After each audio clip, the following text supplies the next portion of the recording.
Olá pessoal, para quem não me conhece, sou Henrique Lima, nutricionista, e nesse vídeo eu irei falar sobre os alimentos processados.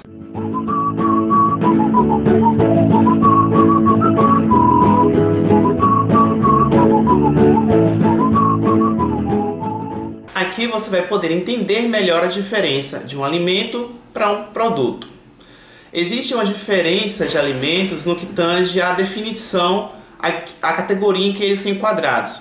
Então eu vou diferenciar aqui em dois grupos. Existe no primeiro grupo os alimentos não processados, ou também conhecido como alimentos in natura, e também aqueles alimentos minimamente processados. Então esses alimentos são classificados em um grupo. Serão aqueles alimentos tanto de origem vegetal ou animal, depois de serem colhidos ou após o abate. Só que nesse caso, o que vai acontecer? Esses alimentos eles serão disponibilizados para o consumo com um mínimo de processo de industrialização. E nesse caso não vai haver adição de outras substâncias. Então, por exemplo, eu trouxe aqui um exemplo de um alimento que vai ser disponibilizado ao final, que é o chá verde. Só que nesse caso, o que acontece? Você tem um produto embalado, então nesse caso se trata de um alimento, um produto minimamente processado. Por quê? Houve aqui uma industrialização, já que ele vai ser embalado. Dentro, ele também está, no caso, dentro de um saco, só que aqui dentro você encontra a erva, a planta, como queira, ainda na sua forma natural, né? Então assim, aqui no máximo pode ter tido a retirada de alguns elementos, partes da planta, mas as propriedades nutricionais do vegetal que a gente está querendo consumir ainda estão preservadas. E como eu disse, nesse caso não houve o acréscimo de outros elementos. Agora, aqueles alimentos que a indústria acaba submetendo a algumas técnicas e também ao acréscimo de outras substâncias, nesse caso a gente vai encontrar um produto processado ou alimento processado. Então, por exemplo, eu trouxe aqui um enlatado, que nesse caso é a sardinha enlatada. O que acontece? A sardinha ele é um produto de origem animal. Só que nesse caso ele passou por um processo de industrialização muito maior do que aquele que eu mostrei anteriormente do chá. Porque aqui houve o acréscimo de outras substâncias, que pode ser normalmente o açúcar e o sal. E aí aqui eu vou ler para vocês nos ingredientes que tem aqui. Então vamos lá. Líquido de constituição ao próprio suco, água, polpa de tomate, óleo comestível, açúcar, sal. Então aqui já entra aquilo que eu disse sobre os que são adicionados mais frequentemente, tanto o açúcar quanto o sal. E aí continuando, amido modificado, mostarda, glutamato monossódico.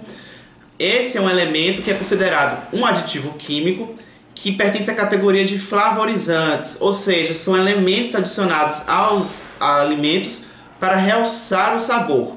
E existem algumas especulações de que esse elemento esteja relacionado com processos inflamatórios que desencadeiam dores no corpo, por exemplo, a cefaleia, ou conhecida como dor de cabeça. Tem também aromas de aipo, pimentão, cebola e alho. Então vejam que esse alimento processado, na verdade, além da sardinha em si, outros diversos componentes foram adicionados. Então, por conta disso, ele é um alimento processado. Fora essa característica de ser adicionado outros elementos, o alimento processado ele também é caracterizado por ser engarrafados, enlatados e, por exemplo, defumados. E uma outra característica desses alimentos processados é essa questão do açúcar, que como eu trouxe aqui no enlatado da sardinha, tem açúcar.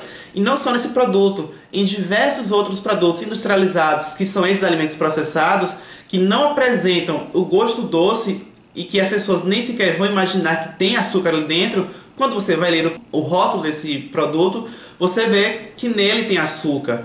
Então essa é uma forma das pessoas acabarem consumindo produtos que tem por trás, escondido, uma grande quantidade de açúcar. E fora o açúcar em si, existem outras denominações que a indústria dá, que as pessoas também acabam não tendo conhecimento da presença do açúcar. Por exemplo, xarope de glicose e xarope de milho são outros elementos similares à glicose, só que com outras denominações. Então, às vezes, a pessoa não encontra a palavra açúcar, mas encontra xarope de milho, não tem conhecimento do que se trata, e como vê xarope de milho, pode até pensar, bom, se é do milho, provavelmente deve ser uma coisa até boa, benéfica, natural, então não tem problema algum. Só que na realidade é uma outra denominação, mas que acaba tendo ali como consequência para o seu organismo os mesmos efeitos do que o próprio açúcar. Então, pessoal, o grande problema desses alimentos processados não é que você precisa eliminar eles da sua vida, da sua rotina, não é isso. Mas ter um pouco mais de cuidado, de critério na hora da escolha, porque, como a gente viu, a maioria deles tem um acréscimo de substâncias, as principais: açúcar, sal, além de uma infinidade de aditivos químicos ou aditivos alimentares com as mais diversas finalidades, seja para você alterar a cor do alimento, o aroma, realçar o sabor, a textura do produto. Então, para diversas finalidades, com o único objetivo de atrair o consumidor, estimular a compra pelo consumidor, agradar o paladar da pessoa que está ali para comprar aquele produto e, com isso, aumentar as vendas. Só que aí você não pode esquecer que aquilo que você está comprando vai para o seu organismo e pode ter um impacto positivo ou não para a sua saúde. Então, muito cuidado. Finalizo esse vídeo e convido você para se inscrever no meu canal para dar continuidade e acompanhar os próximos vídeos que eu vou postar aqui. E também, se você não me acompanha nas redes sociais, eu vou deixar aqui embaixo o meu perfil no Facebook e também no Instagram. Então, gente, até a próxima.